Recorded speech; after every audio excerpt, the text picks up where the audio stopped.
Halo adik-adik semua, ketemu lagi sama Kak Michelle di Sidang Anak-anak. Nah, adik-adik bagaimana kabarnya nih? Semoga semuanya sehat selalu ya.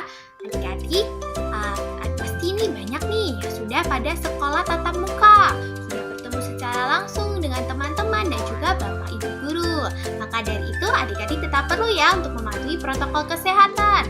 Tetap perlu memakai masker, tetap perlu mencuci tangan dengan sabun dan juga menjaga jarak. Adik-adik juga perlu nih makan makanan bergizi seperti buah-buahan, sayur-sayuran, dan tentunya juga vitamin supaya tubuh kita sehat dan kuat untuk melawan segala virus. Nah, adik-adik, sebelum kita mulai sidang kita, mari kita berdoa bersama-sama. Adik-adik bisa seru nama Tuhan 3 kali, ambil sikap doa yang baik, dan juga mengikuti kakak berdoa. 1, 2, 3. Oh Tuhan Yesus, amin. Oh Tuhan Yesus, amin. Oh Tuhan Yesus, amin. Tuhan Yesus, terima kasih atas kesempatan pada hari ini. Kami boleh bersama-sama dengan penuh sukacita bersidang anak-anak. Tuhan Yesus, dapatkanlah telinga kami menjadi telinga seorang murid yang siap mendengarkan firman Tuhan. Juga dapatkan mulut kami Tuhan menjadi mulut yang terbuka untuk memuji dan memuliakan nama Tuhan. Tuhan Yesus, kami serahkan sidang ini ke dalam tangan-Mu supaya semuanya boleh berjalan dengan lancar dan nama-Mu dipermuliakan. Terima kasih Tuhan Yesus, kami cinta padamu. Amin.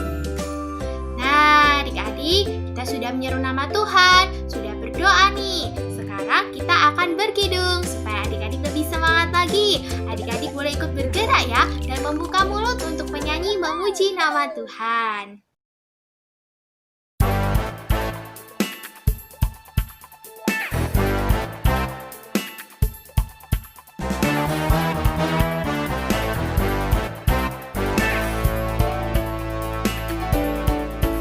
Yang utama kan ku lakukan seumur hidup cintamu.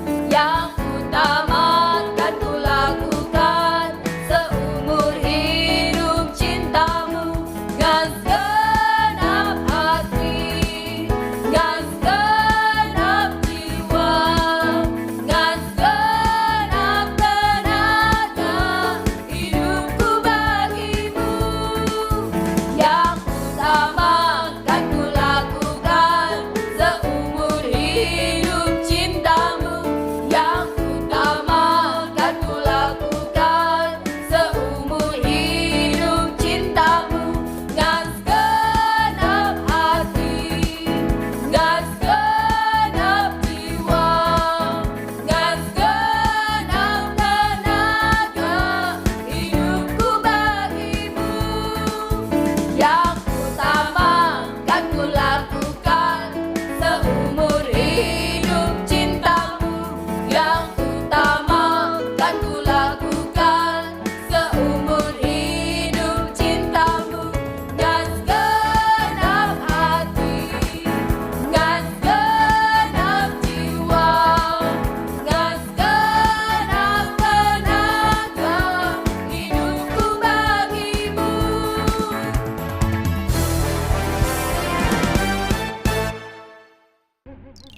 Ya, puji Tuhan ya adik-adik.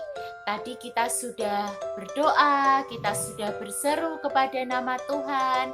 Kita juga sudah berkidung. Nah, sekarang saatnya kita mendengarkan cerita minggu ini ya.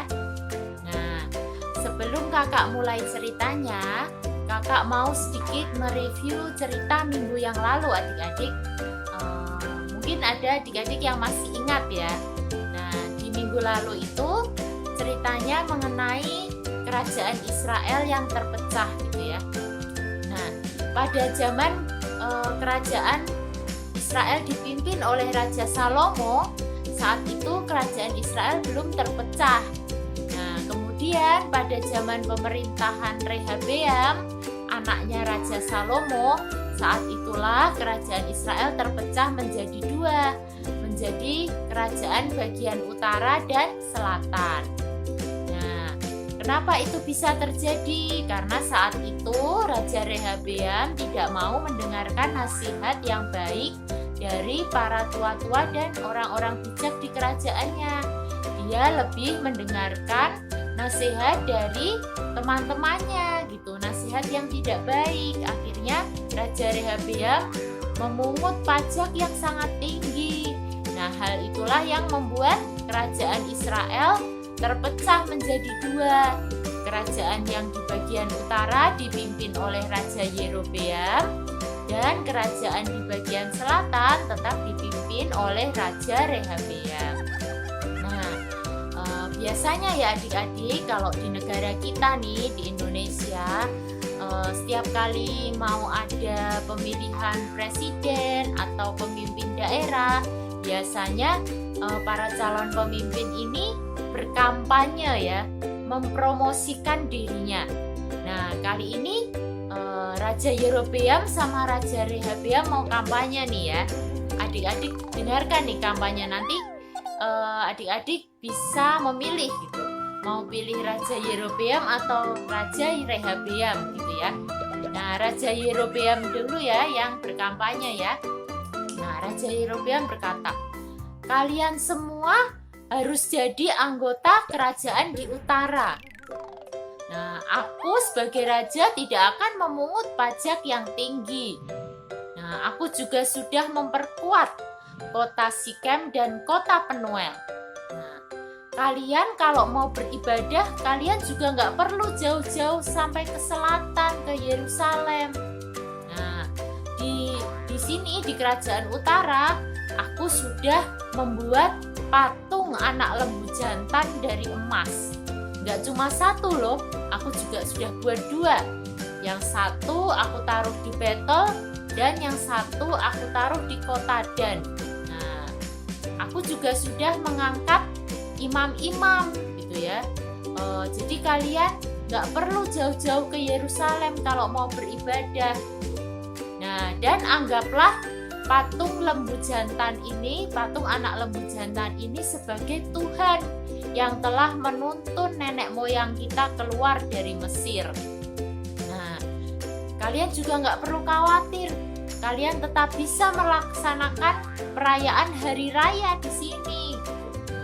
Kita akan merayakan hari raya setiap tanggal 15 bulan 8 ya. Kita merayakan hari raya untuk Tuhan. Nah, begitulah kampanyenya Raja Yerobeam. Nah, kemudian Raja Rehabeam juga ingin berkampanye nih adik-adik. Nah, kita dengarkan ya kampanyenya Raja Rehabeam ya. Nah, Raja Rehabeam berkata, "Kamu jadi anggota kerajaan selatan aja gitu ya. Aku akan menjadi raja yang sangat baik dan adil. Kerajaanku juga akan dikagumi oleh bangsa-bangsa di dunia. Mungkin aku juga akan mengurangi pajak yang harus kalian bayar. Nah, kemudian semua karyawanku nanti akan mendapatkan gaji yang ideal. Nah, tiap tahun kita juga akan merayakan hari raya bagi Tuhan bersama-sama gitu ya. Nah, kalau kalian nih jadi bangsa Israel, kalian mau pilih Raja Yerobeam, mau ikut Raja Yerobeam di utara atau mau ikut Raja Rehabeam di selatan? Mungkin ada yang pilih Raja Yerobeam, ada yang pilih Raja Rehabeam gitu ya. Nah, tapi saat itu 10 suku dari bangsa Israel itu memilih untuk mengikuti Raja Yerobeam di utara. Nah, kemudian hanya 2 suku yang mengikuti Raja Rehabeam di selatan. 2 suku ini adalah suku Yehuda dan suku Benyamin. Nah, ternyata lebih banyak yang memilih Raja Yerobeam ya. Nah, adik-adik, waktu itu bangsa Israel dalam setahun harus 3 kali pergi ke kota Yerusalem untuk beribadah kepada Tuhan gitu ya. Karena bait Allah ada di Yerusalem Dan kota Yerusalem ini berada di kerajaan selatan. Hal inilah yang membuat Raja Yerobeam takut gitu ya. Dia khawatir kalau rakyatnya ini dalam setahun 3 kali pergi ke Yerusalem di selatan, maka nanti lama-kelamaan banyak rakyatnya yang jadi pindah ke kerajaan selatan dan mengikuti Rehabeam.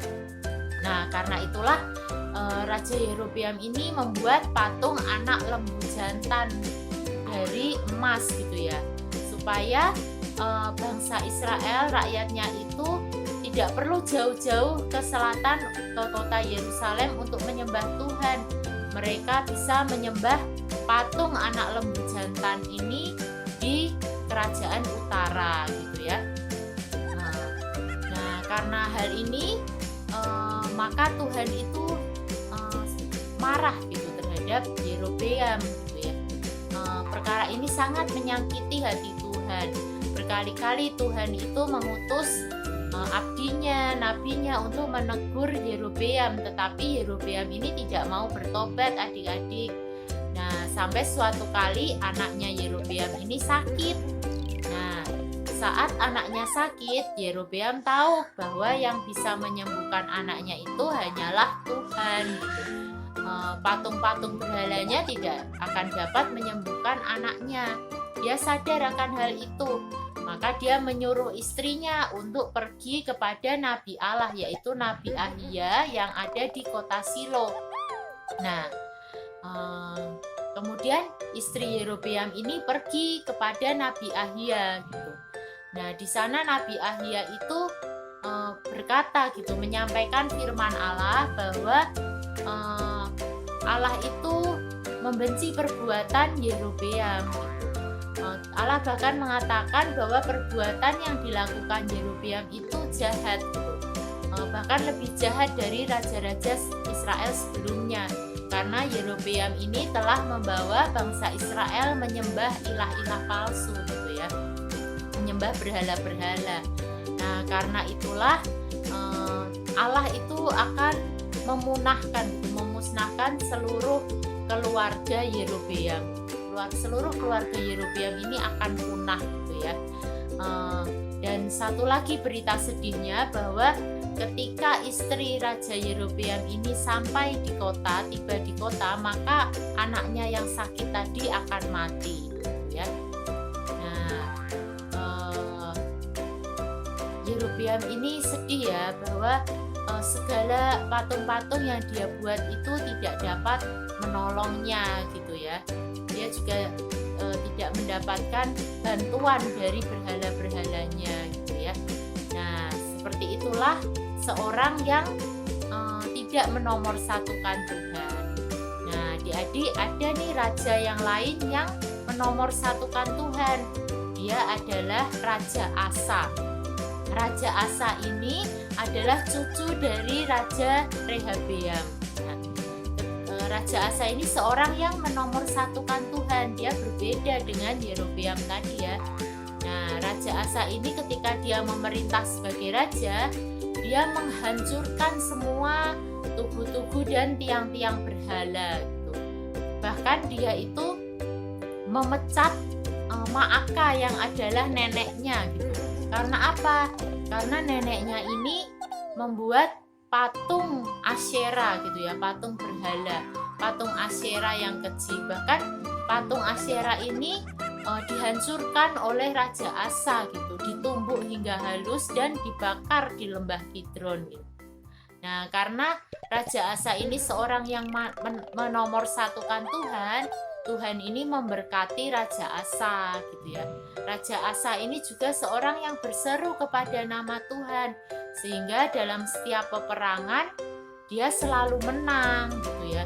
Ketika orang Ethiopia menyerang kerajaan Yehuda gitu ya, dengan membawa 1 juta pasukan, membawa banyak kereta perang.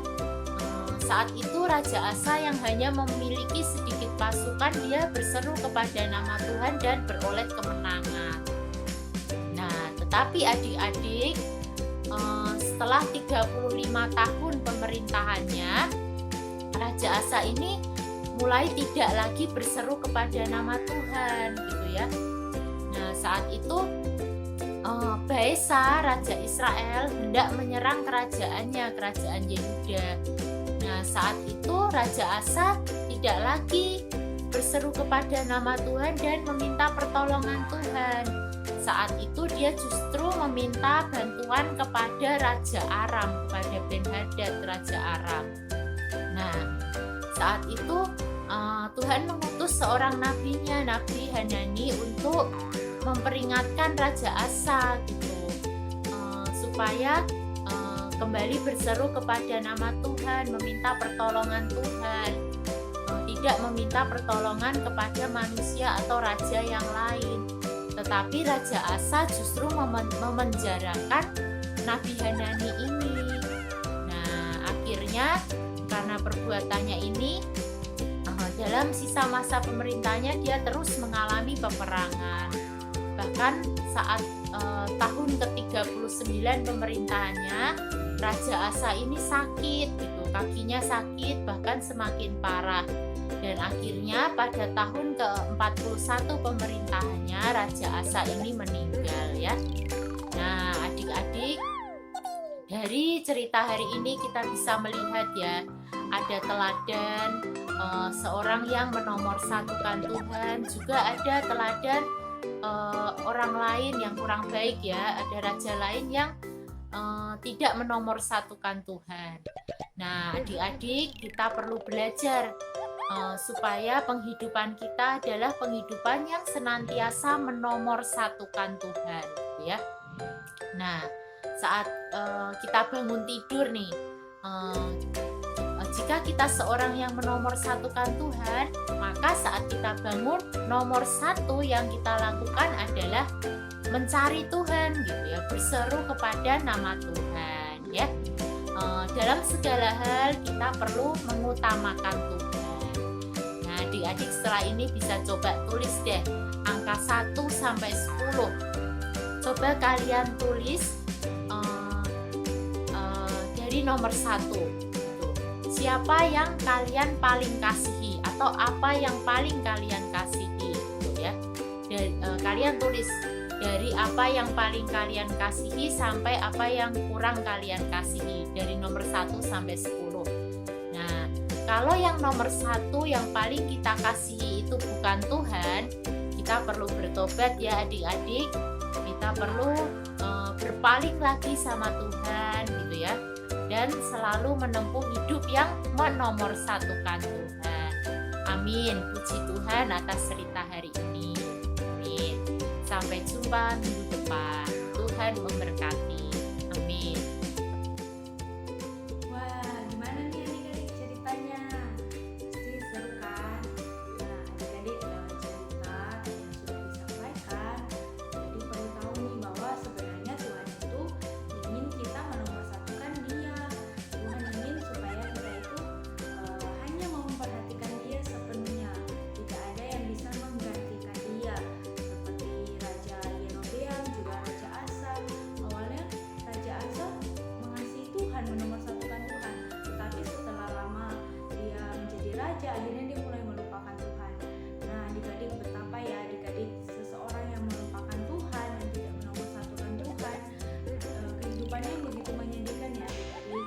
Nah, karena itu Tuhan ingin supaya kita itu selalu mengingatnya, menomorsatukan Dia. Nah, kalau misalnya ada sidang anak-anak atau ada UKM, adik-adik harus menomorsatukan Tuhan ya, yaitu dengan datang sidang anak-anak atau UKM. So, senantiasa baca Alkitab nih di rumah. Kalau misalnya ada waktu baca Alkitab, terus adik-adik nih pengen main game, yang dinomorsatukan mana dulu nih? Nah, yang kita perlu nomor satu kan adalah Tuhan.